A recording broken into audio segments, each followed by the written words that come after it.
Hi guys, I'm here to discuss Chickering and Reser's theory of student development.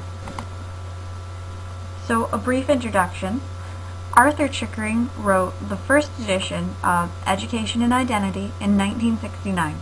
Years later, in 1993, collaborating with Linda Reser, the two revised and updated their theory of student development, incorporating years of new research. Here we'll look more in depth at the authors of Education and Identity. The second edition, Arthur Chickering, was hired on to Goddard College as the coordinator of evaluation as his first higher education position. Chickering was eventually appointed as the director for a new project titled The Project on Student Development in Small Colleges. This research was the foundation for Chickering's original theory of student development.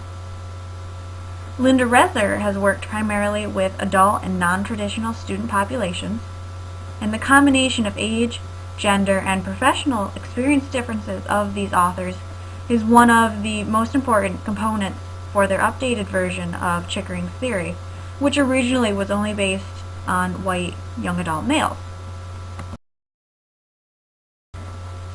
The methodology for the first edition of Education and Identity was research funded at Goddard College, where the college built specific houses for students who took part of special and unique programming, such as individualized degree programs and work study.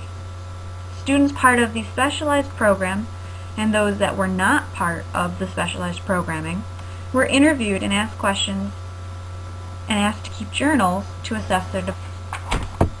No new experiments were performed to update Chickering and Reser's theory.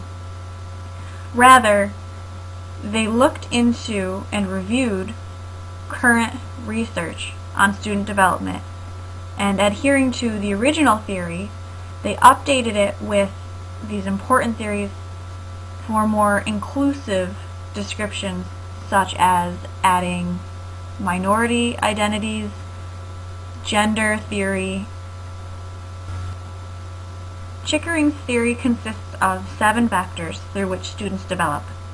These vectors include developing competence, managing emotions, movement through autonomy to interdependence, developing mature relationships, establishing identity, developing purpose, and developing integrity. These vectors are not stages, and students can move through each at different rates. In addition to Chickering's original theory is a list of key influences on student development that higher education administration can be aware of and work to improve.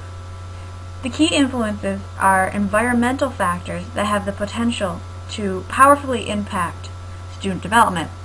They include consistent institutional objectives, the size of the institution, student-faculty relationships, the type of curriculum and how it is developed, the type of teaching, friendships and student communities, and student development programs and services. Chickering's theory was incredibly influential on the developmental research in higher education. Being the first of its kind, 2 individuals that used Chickering's theory are Nancy Schlossberg and Alexander Aston. Schlossberg's work focused on a component she felt was missing from Chickering's theory, which is the student's feeling of mattering to the institution.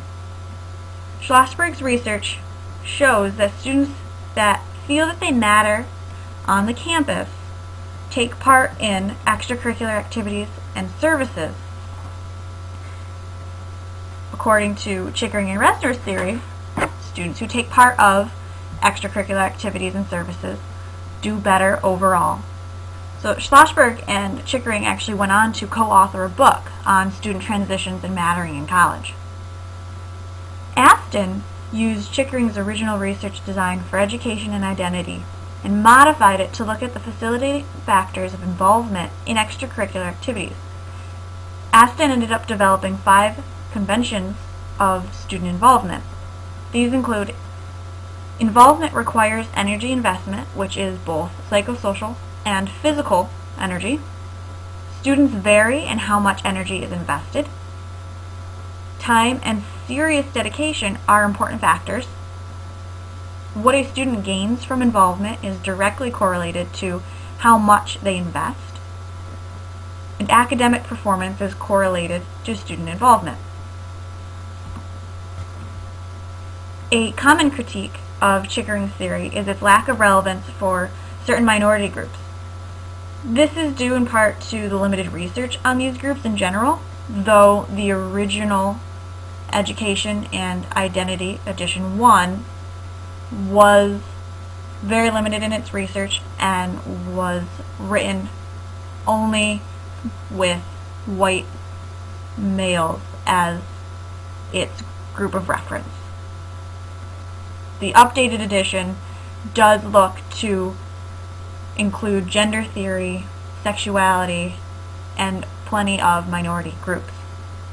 Another critique is that the theory focuses on culture-specific research, and this doesn't allow for much interrelational guidance between those different identity groups. Future research could be directed towards millennial students in particular, and the effects that, parental supervision and new demands that technology put on identity development. Here are my references, and thanks for watching.